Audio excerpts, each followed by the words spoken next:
Papua mas waktu itu. Nah di Papua itu saya kenal dengan peternak ayam yang ada di Jayapura.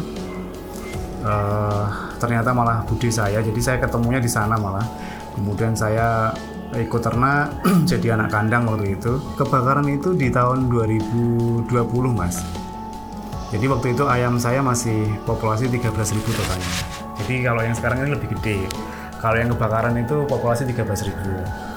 Jadi kandang saya yang kebakaran yang 13.000 ini itu umur kandangnya sudah 11 tahun. Jadi sampai habis. Waktu itu ayam terakhir itu ada sisa 2.500. Jadi sebetulnya pagi nanti itu sudah kosong kandang. Tapi qadarullah maghrib itu kebakaran sehingga sisa ayam itu enggak bisa terpanen mas, karena sudah pada mati seperti itu. Saya harus kaya gitu, karena banyak orang yang harus kita bantu.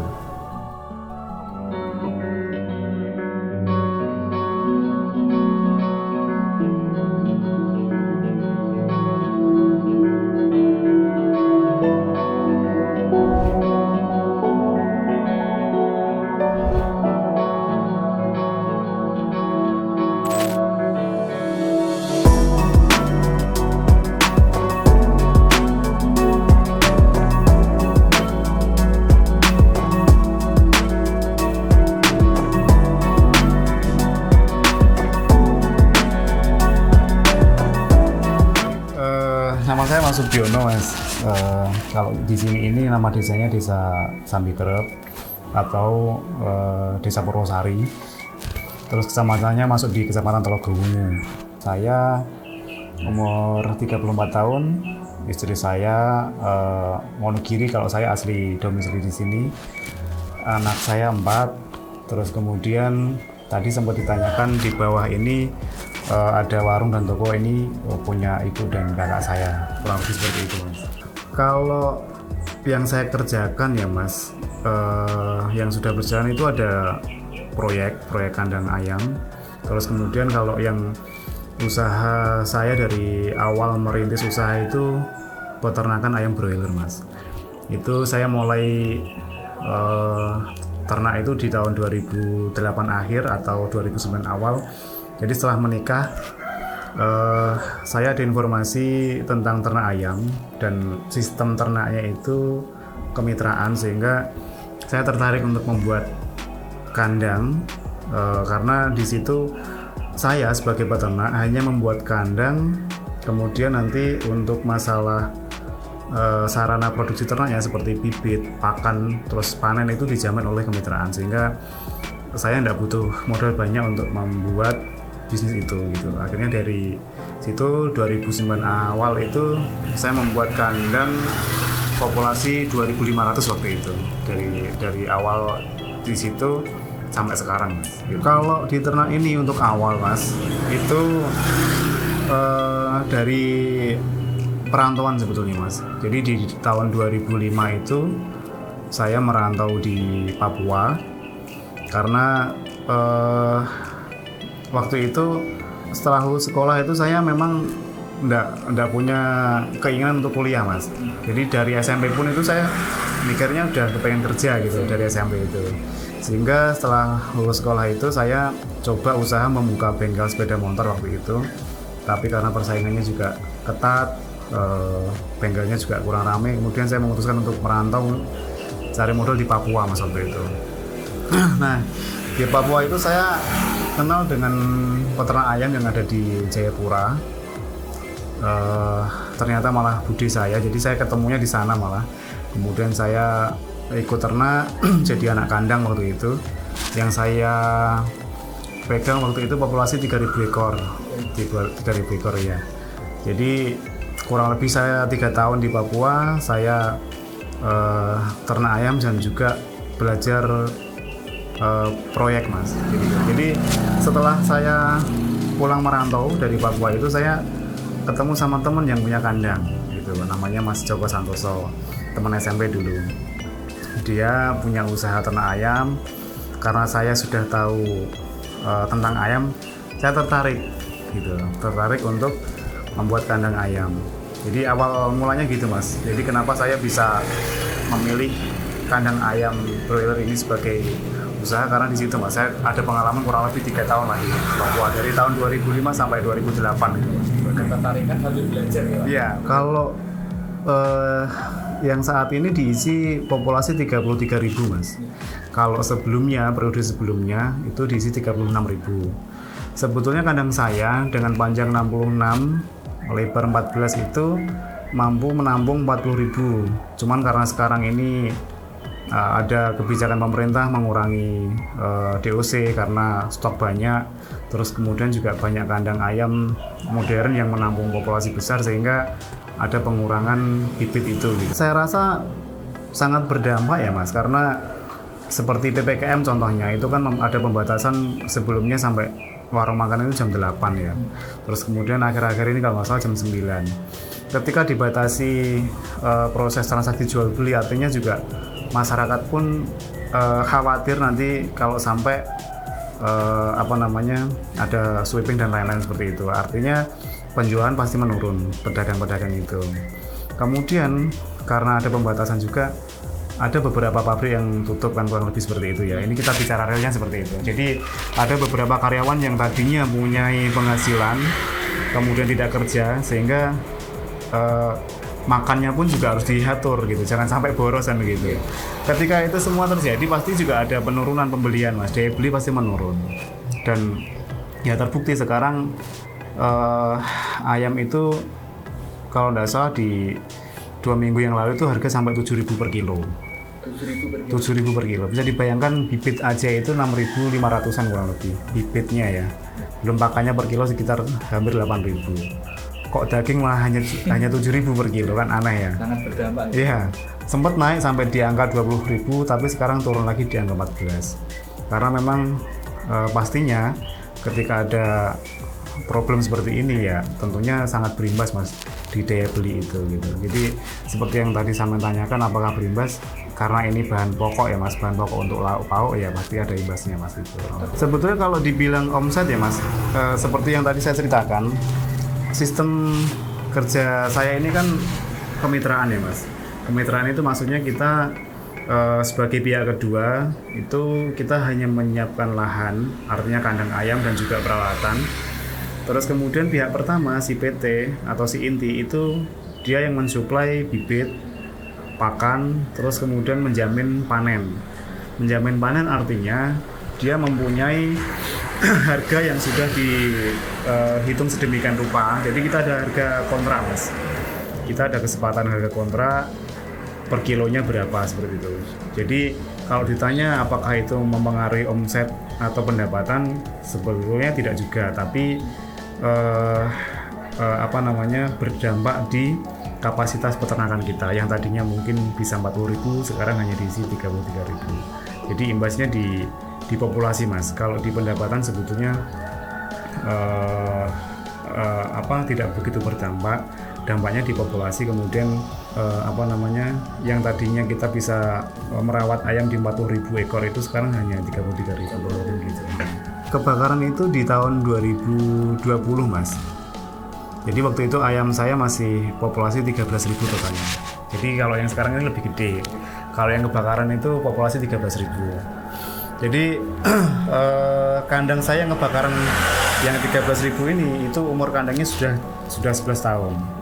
Jadi sampai habis. Waktu itu ayam terakhir itu ada sisa 2.500. Jadi sebetulnya pagi nanti itu sudah kosong kandang, tapi qadarullah maghrib itu kebakaran sehingga sisa ayam itu enggak bisa terpanen Mas karena sudah pada mati seperti itu. Seperti yang jenengan ketahui, saya selain beternak kan ada proyek ya Mas ya.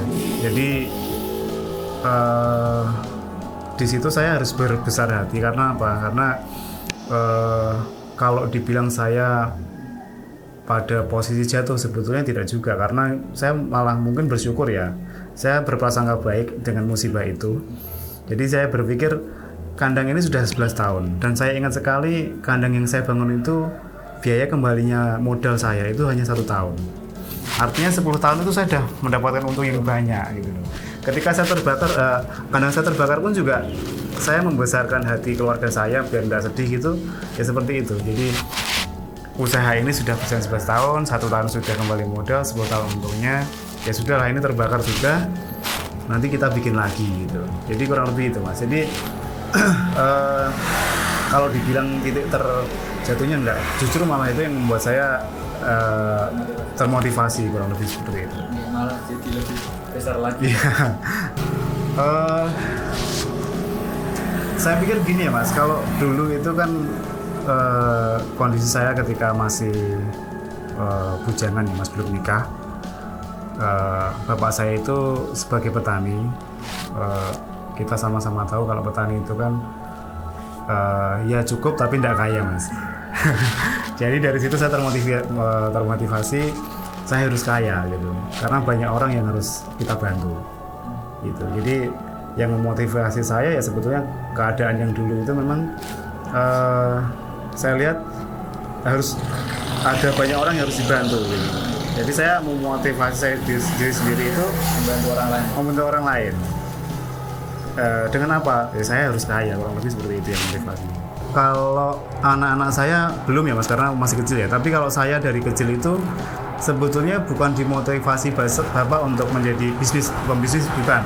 Bapak saya yang petani itulah yang memotivasi saya. Jadi kalau saya dimotivasi Bapak atau mungkin dikasih pelajaran untuk bisnis, enggak. Tapi saya melihat kondisi saya waktu itu sebagai anak petani itu yang memotivasi saya harus berkembang. Makanya saya tidak memutuskan untuk menjadi petani Mas sampai saat ini. Kenapa? Karena saya dari kecil itu sudah tahu gitu bagaimana petani. Ya mungkin ke depan bisa berkembang kemungkinan petani. Tapi saat ini saya lebih memilih untuk menjadi atau pengusaha yang lain gitu Mas. Yang saya pikir jangkauannya lebih besar gitu. Jadi sesuai pertanyaan jenengan, apa ada motivasi atau mungkin pelajaran dari orang tua? Saya melihatnya tidak ada pelajaran Mas, tapi saya belajar dari kondisi itu gitu. Belajar dari kondisi saat itu.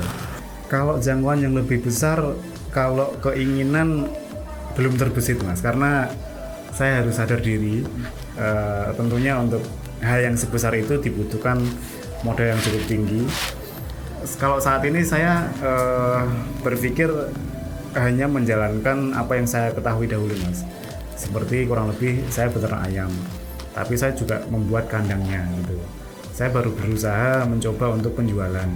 Meskipun dulu sudah pernah, tapi karena keterbatasan waktu, saya harus lebih fokus ke peternakan dan juga pemborong kandang itu. Untuk penjualan saya belum kelibatan untuk masalah penjualan, tapi saya berpikir kedepannya juga harus bisa menjual ayam itu gitu. Melihat kondisi sekarang itu kok bisa ayam yang bibitnya saja 6.500 kok harga daging cuma 7.000 kan aneh.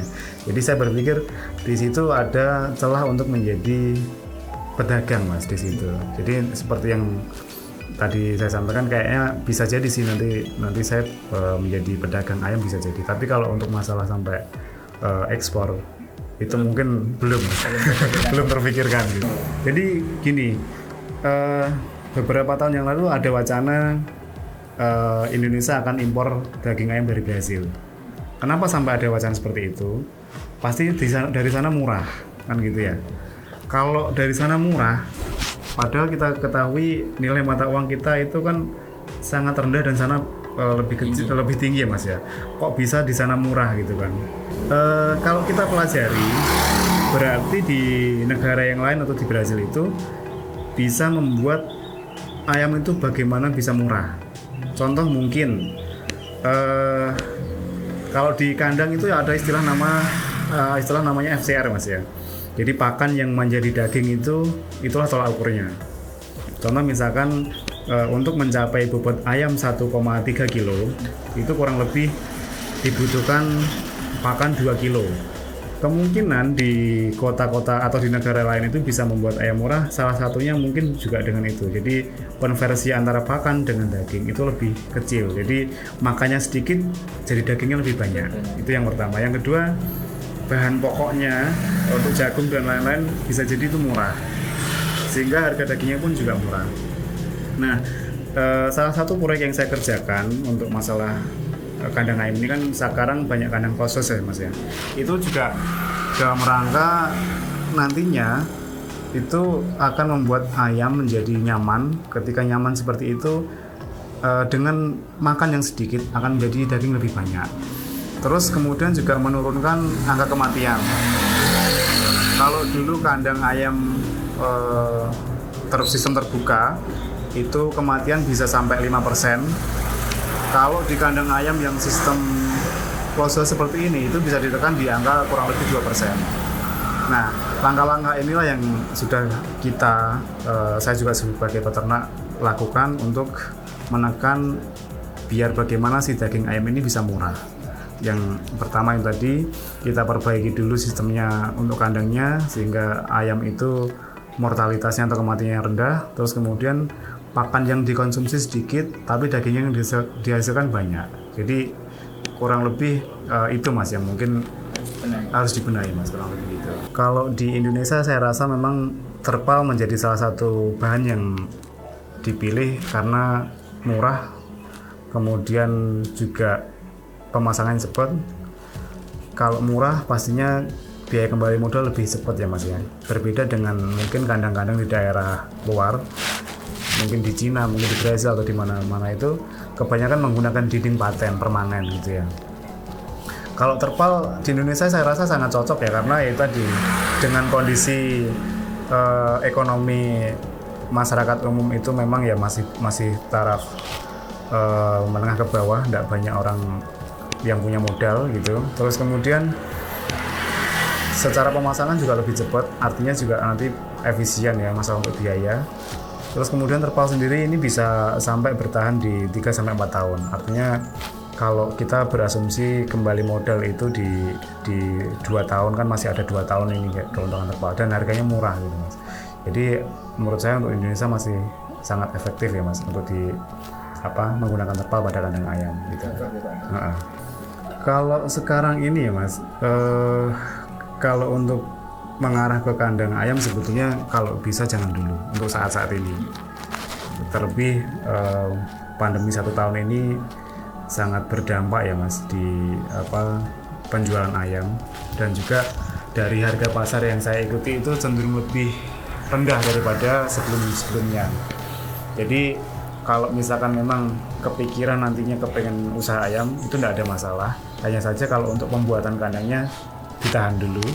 Jadi sambil nunggu momen yang tepat belajar dulu terus kemudian tidak ada salahnya juga belajar untuk masalah dagangnya Mas, dagang di ayam gitu. Karena ketika harga seperti ini tentunya saya lihat masih banyak celah untuk mencari keuntungan di penjualan ayam. Kenapa saya lebih memilih mengarahkan teman-teman yang kepengen usaha di bidang ayam ini ke masalah perdagangan dagingnya itu karena saat ini yang celah yang bisa dimasuki itu di perdagangannya Mas. Harga cenderung murah, kemudian bakul-bakul yang lama itu dia masih kurang wawasan dalam hal online di penjualan. Kalau kamu udah sekarang kan banyak yang online ya Mas ya, mungkin bisa dibantu di situ Mas. Jadi banyak masyarakat yang tadinya belanja itu harus ke pasar, sementara pasar ditutup kan repot Mas. Ini anak-anak muda bisa diarahkan ke sana. Jadi membantu penjualan peternak dengan cara online atau mungkin sistem diantar gitu Mas ya. Ini kan belum ada.